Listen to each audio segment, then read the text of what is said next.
This is the Conservative Czar, November 20th, 2012. We've been through a terrible, terrible month. The real bad part, the presidential defeat, I understand, because we had the worst possible candidate. He was a terrible candidate from that mushy, mushy middle that have no opinions that we follow for some reason.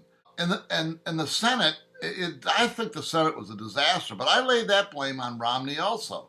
Had Romney ran a national campaign, I'll guarantee you, if he had run a national campaign, he might have still lost, but we would have won Montana. We would have won in the Dakotas.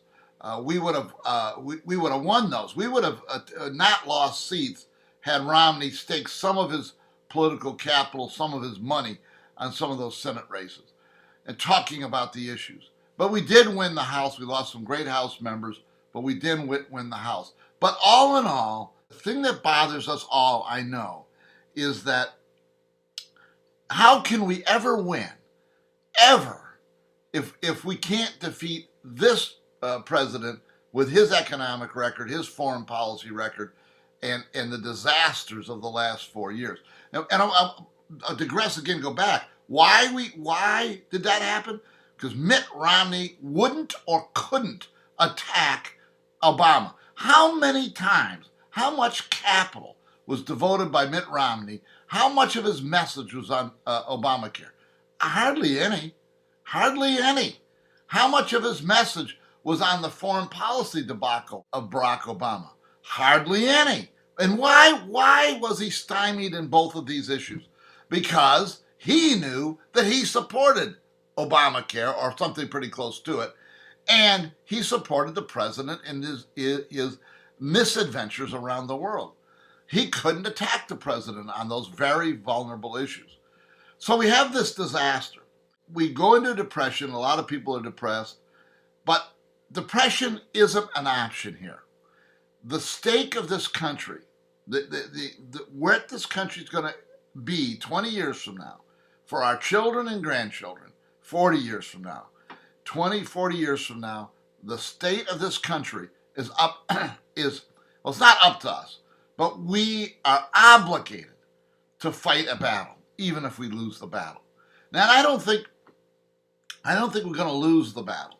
Now, let me tell you why we have hope. We have hope because if we take a look at the polling and all the data, the real reality comes out is that 60% of the voting public really has opinions inch deep. They're very shallow opinions. These are shallow people. 60% of the voters are basically ignorant of the issues, of the general political issues, of the specific political issues, of the candidates. They're ignorant. Ignorance is a curse, but it is also a possibility of hope, because these are people who, if presented the message, might switch. They might come back to conservative principles. This is hope, and I am absolutely convinced that the mistake I have made, I always knew there was a big, big unwashed middle. And I thought it was like 20, 25% of the population. I've become convinced it's 60% of the population. And I become convinced anecdotally because when I talk to conservatives, I hear some strange, from ordinary neighbors and ordinary people, I hear strange things about conservatism. I hear things that they don't understand the issues, they don't know the issues, they have some knee-jerk reactions, but they don't understand. And the same on the left. The same on the left. They're very, very shallow, if they have any substance at all. And I believe it amounts to 60% of the electoral voters. And that's an opportunity. If we can present a cohesive message, present the message to them in a cohesive, strong way. I got to emphasize something here. I've said this over and over and over again, and you people have got to understand this. You got to understand it. This isn't about winning. This is about presenting our issues strongly and clearly. in front of the voter over and over again in the hopes that they understand them, because we have truth on our side. When we run a candidate like Romney, we don't get that message. That message is never put out in front of the public. It's a milquetoast message. So when you have an unwashed middle and they get an unwashed version of politics, of issues, they throw up their hands. So I think there's more hope here than possible, but it isn't about winning. It's about getting our message in front of the people. And we got to concentrate on that.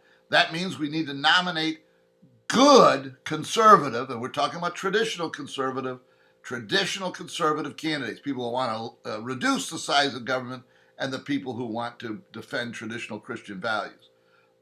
Those two things. And if we present our message, that is our goal. Our goal is not to win. That's Karl Rove's idea, win at all costs. That's Karl Rove. That's the moderate Republicans trying to convince you to give up. We can't give up. We have hope. And I'll be talking about the specifics of what to do with that hope in the coming days. This is the Conservative Czar. See you next time.